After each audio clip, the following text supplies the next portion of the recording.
a true legend right here in our midst, the great Rey Mysterio. Ray, wow. Doug, Dave, thank you so much for being here. Man, thank you guys. Thank you, Doug and Dave. I really appreciate it, man. Doing some promotion, something around here in New York, and I'm loving it. I mean, you know how we feel about you. I mean, it's just honest. Watching your career over the greater part of my pro wrestling life. It's just been an absolute treat. It's great to meet you for the first time. Thank you very much, man. It's a true honor. Thank you. And I had to tell my daughter that you weren't coming in. Because if I would have told my daughter that you were going to be here today, then she would have played hooky from school. I would have been in a lot of trouble. So I had to keep that quiet this morning. So you're not the type of dad that lets their kids get away with certain things every now and then. Well, if my daughter was getting straight A's in school, okay, yeah. that's a big difference. But, you know, she's not. You're right. So I can't do that. I believe that. I'm the same way with my kids. Yeah, and you certainly are a family man, and that's what we love about, and you were saying this next wave, this next phase of your wrestling career, in that you're probably spending a lot more time at home, and that you're not always traveling, you're not always on the ground. You can pick and choose what you do, and Lucha Underground is very good to you right now. It's perfect, man. My original departure from WWE was I wanted to just sit back at home. My body was aching. My mind was slowing down. It was just hard to keep up with my spirit, my mind, and my energy level. So just want to be a dad and a husband to my family. And I got that opportunity right away. But then Lucha Underground comes around, and they offer something. They put something on the table, and I see the way they shoot, and it's pretty much like a TV series. You know, we shoot 40 episodes per season, and then it's break time. So I'm off 4 or 5 months, and then I'm back on the road again. And road meaning I got to drive from San Diego to L.A. That's not which bad. is awesome. But is that tough? Is that tough, like taking that 4 or 5 months off and then get back into like ring shape and getting back in the ring and doing it? No, within those 4 or 5 months, if I wanted to, I would probably do a little bit of independent work if that was my wish. I go back now to Mexico, wrestle a little for AAA, go back to my roots. But mainly, most of my time is I love to spend it at home. You know, I miss so many days, so many birthdays, anniversaries that I want to make up for all that. I can imagine. You know, talk about the difference. A guy that was for so long with one or another company that's the true pro wrestling touring outfit. Always, if it's not a TV, you're on the road at a live event or there's an appearance. Now, like you said, this is a Mark Burnett production. This is a TV show based on pro wrestling. It's got to be a totally different experience for you in general. It is. It is completely different. And that goes down for the moment that we do live events, or we say live for the crowd, but they are taped. Right now we're filming season 3. So you don't have the classic in-ring promo where you talk and you set up a feud there. The fans, when they go to the temple or the place where we shoot for Lucha Underground, they get to see the matches there, which are incredible. But when you see the final product on TV, the stuff, the vignettes that we shoot are during the week. You know, fans don't get to see that, which is really cool. And that's where it's totally different for me, because we're going into movie mode right here, cinematic film, and everything they do is not just one shot, okay, move on to the next. No, it's one this way, now one front, now one sideways, one back. So you spend a good 6-8 hours, sometimes even 12 hours shooting a certain vignette that by the end of the day, when you see the final product, you're like, oh my God, wow, I did all of that. Well, you did the acting part, of course, and of course the production crew, they do the final editing and make it look very crisp, which is what gets you hooked. Absolutely. And it looks beautiful, like you said. I mean, it really does look like you're watching a major motion picture when you're seeing those vignettes. But again, the reason and the hook for us is the wrestling, and the wrestling has been absolutely fantastic. Incredible. This is, I would want to say, the evolution of wrestling in a way. It's harder to display this type of wrestling in bigger companies. Sure. So there finally came a company that wanted to put that out there for the fans to watch. And in a way, target a lot of Hispanics, mainly Hispanic viewers, and this is what they're doing. Lucha Libre is taking over right now. Yeah, and I think you're right in terms of the Hispanic audience, but I also think in terms of what we would classify the hardcore audience. Yes, and true. I'll go back not too far in terms of Sexy Star and Mariposa, and watching that match and just be completely blown away with. You forget, sometimes women have, the stigma, okay, it's a women's wrestling match. It's not a wrestling match. I think WWE is starting to transcend that with a ridiculously talented women's division. But that match in general and how Sexy Star goes about her business, even with the guys, it's out of control. You sit there and you just watch this as literally a 5-star gem. That is true. Sexy has been around for a minute now, so... When you get at that competitive level and you have a locker room like Lucha Underground does, everybody wants to go out there and put on the best match possible. So with that being said, we all go out there and put on a main event match, whether it's a guy versus a girl or a tag team or a three-way. We always go out there and we give the best for that small group of fans that we have inside the temple, the believers. We always give them the best show possible, and Sexy is just like that. Yep. And El Rey gave a little freedom. Sexy wasn't saying fudge a couple of weeks ago on TV, and I think that's good too for the audience as well. Like, it brings that realism into it, which sometimes gets away from pro wrestling, and you're seeing it with Lucha Underground. I think that's part of our generic vocabulary sometimes, and it just gets out there sometimes. And you're right. You have the freedom to say one or two words every now and then without getting carried away. But it mixes that reality with that cinematic feel and lucha libre and wrestling combined all together. What's it like in your standing, in my opinion, legendary status, being a part of the company? It's not like this is the Rey Mysterio show. You're in fact, part of the Trio's champions, and I love the idea of you as the teacher to Dragon Azteca Jr. And then you throw in a Puma, who, he's ridiculous in his own right. Yeah. It's quite literally a trio. Talk about being a part of the group and talking about your particular group. For me, the role that I got in Lucha Underground is a blessing, man. I actually get to be a mentor to these kids.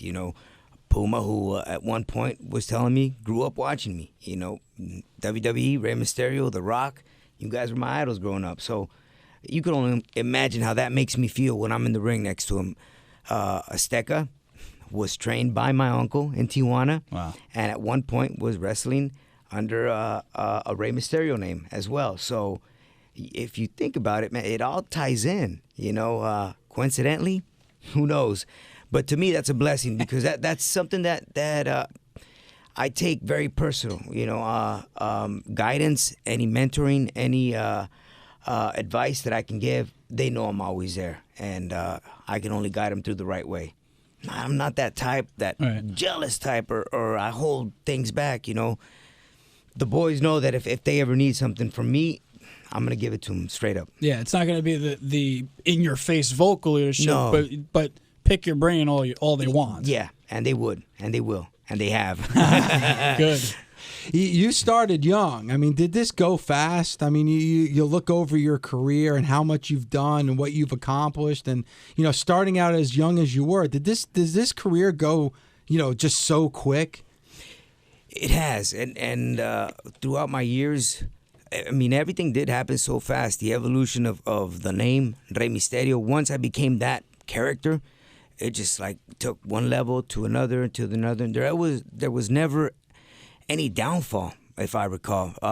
It was from being a local kid in Tijuana to AAA to ECW, Japan, WCW, and then all of a sudden WWE. Mm-hmm. And everything happened within years apart. But during my time with WWE, it was so consuming that I never really had a chance to sit back and go, wow, I've accomplished a lot of things here, But at the same time, the fans make me aware of that, because they're the ones that tell me, Rey, you're a legend. Rey, you're this. Rey, Triple Crown, this, that, and that feeds me. That's my energy. That's my boost. You know, Doug and I have talked about this many times, because we always go out to WrestleMania. We do a bunch of broadcasts for WrestleMania, and we come back here and we have kind of a time to kind of pat ourselves on the back and say, great job.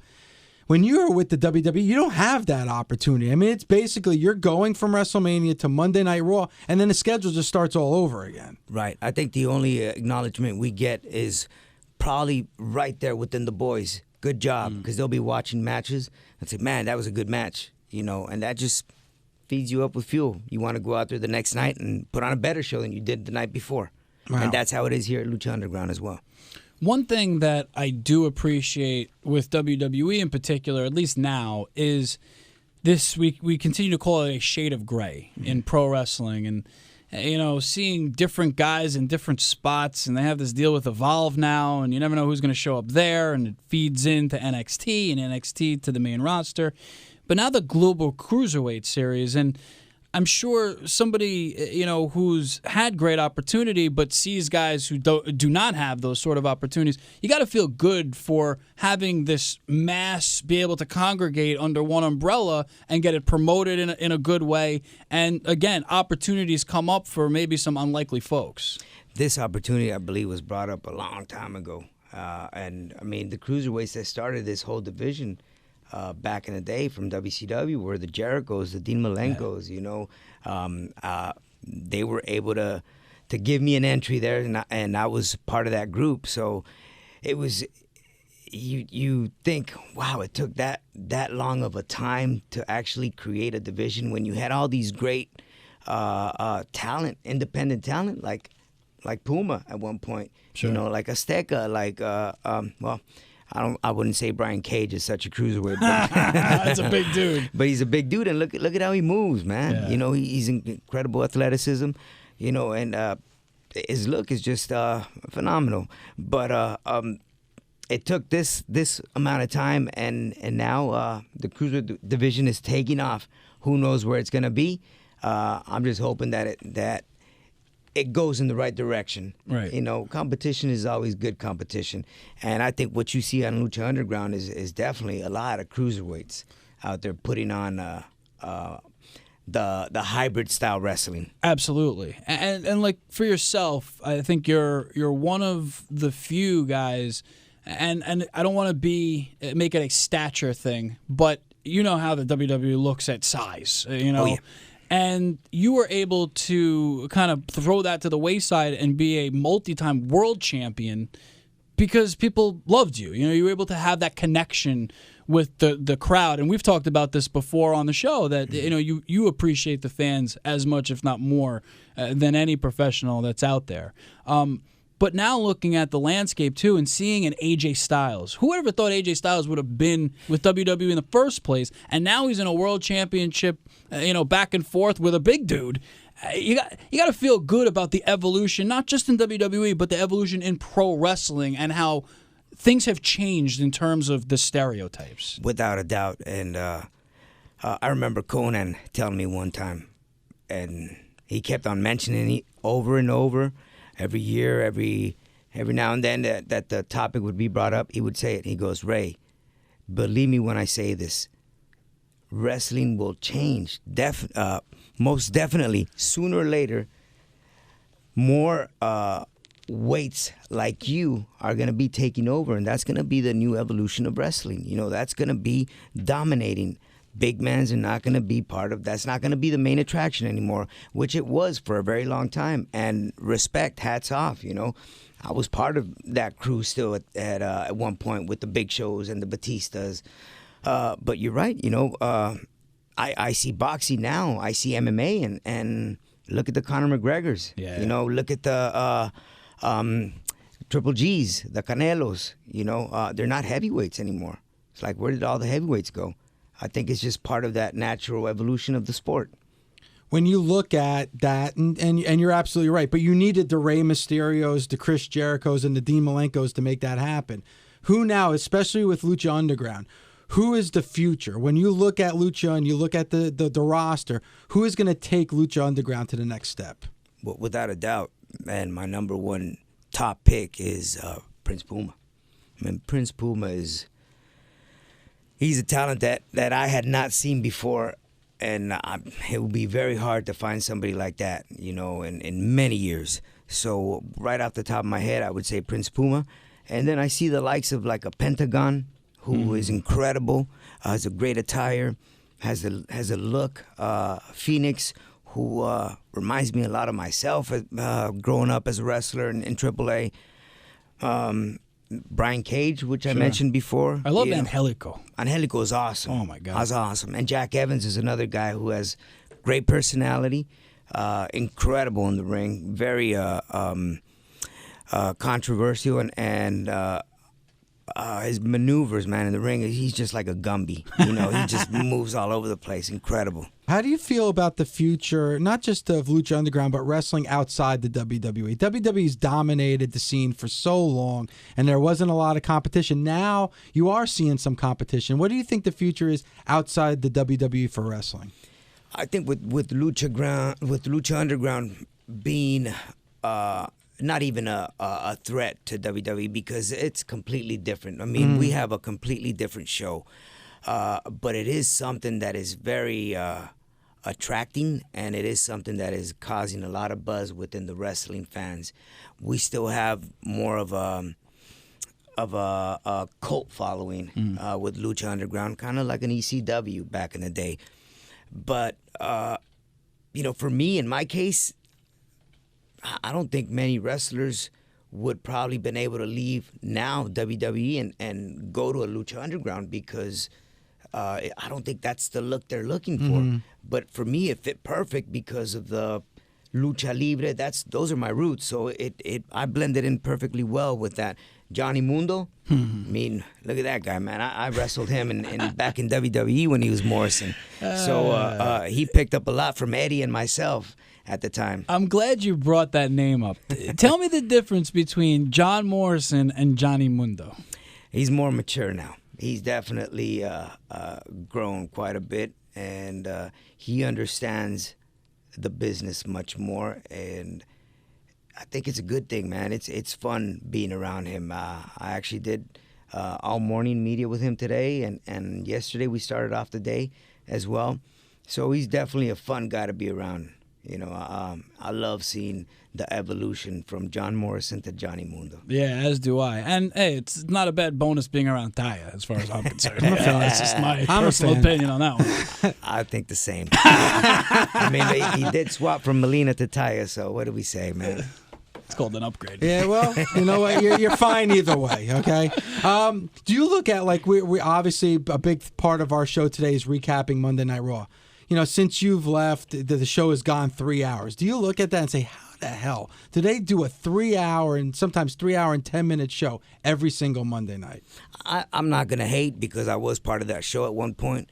But I'm like, even when I was on it, I couldn't sit back and watch a show for 3 hours. So it's hard for me sometimes to watch. And when I was on the road with WWE, I would come home, and the last thing I wanted to hear about was wrestling. That was like no in the house, Unless my son had a question, or my daughter, it was different. Or they were on the road with me and we came back, and then mom was asking them a question. But for me, I think it would be hard to sit around and watch something unless I know somebody that I like to watch, like an AJ, like a Jericho is on, or even a Del Rio that I want to catch up. Even Kalisto, man. Love Kalisto. Yeah, he's awesome. Yeah, and listen, following in some pretty big boots and lofty footsteps, in terms of, the Lucha Libre style, and love watching him, but certainly miss seeing more of Rey Mysterio. But the great part about it is you get to see this amazing presentation. You get to see a trios champ. Who knows what the future holds in store? Hey, real quick, though, you did bring up Del Rio. If you could book Del Rio anywhere, you had no restrictions, you could put him anywhere, where would you put Del Rio? Company-wise, opponent-wise, or just company-wise? Because that's the one thing where it's like, my God, he is so super talented. He's got a look like nobody else. and just for some reason he's never used right. I would put him as heavyweight champion in WWE. I mean, he has every right to be. You know, He is a multi-time world champion. With the generations that that he has surpassed within his dad, his uncles, Psicodélico and Mil Máscaras. I mean, you're right. He is a world-class athlete. You know, MMA fighter, Greco-Roman wrestling. So I don't see why not. Bilingual, Hispanic, and English, American. So why? What's so hard to not see the superstar status within him? I think he has it. Wholeheartedly agreed. Before we let you go, AAA, a couple more dates for you. What's the future with AAA and Rey Mysterio? We have right now coming up June 3rd and June 5th, the Lucha Libre World Cup again. This is our second year that we're going to run it. First year was one day. It felt like it was too rushed within one day, so now we added another day to it, and we'll be doing that in June. Nice. And we know at one point Ray's going to go back to the WWE because he's got to go into the Hall of Fame. So, that's true. You know, At so some you know at point, one point pressure. he is going to be going back. No, listen, it could be at the end of your career and you could just step right in because you will be going in, my friend. There's no doubt about it. Well, you know, it might happen. We'll never see say when. never, right? Well, we'll just see when. Yeah, I really hope that Lucha Underground it takes off in the right direction. I mean, you have all the materials here, you know, to make this something really special than what it already is, and to make it even bigger than how it's begun. So I'm hoping that we take the next step, which should be coming shortly. So much more to give. I Yep. mean, look, Triple H just signed the new 3-year deal. He's going to be 49, 50 at the end of this. You're, what, 41? I'm 41, yeah. I mean, you got decades. years. Decades. You got decades. At least 15 more years And for the Rey mask Mysterio. can cover up many more years. This is true. Ray, thank you so much. Great meeting you in Thank you, Doug. person, Thank and you. can't wait to have you back on the show again. Thank you, guys, man. I really appreciate it. Fun Yep. conversation. Thank you. Absolutely. Best of luck. Lucha Underground, man. Can't wait to see it. El Rey, Uni Mas, Rey Mysterio right here on Every Busted Wednesday Open. night. Yeah, baby.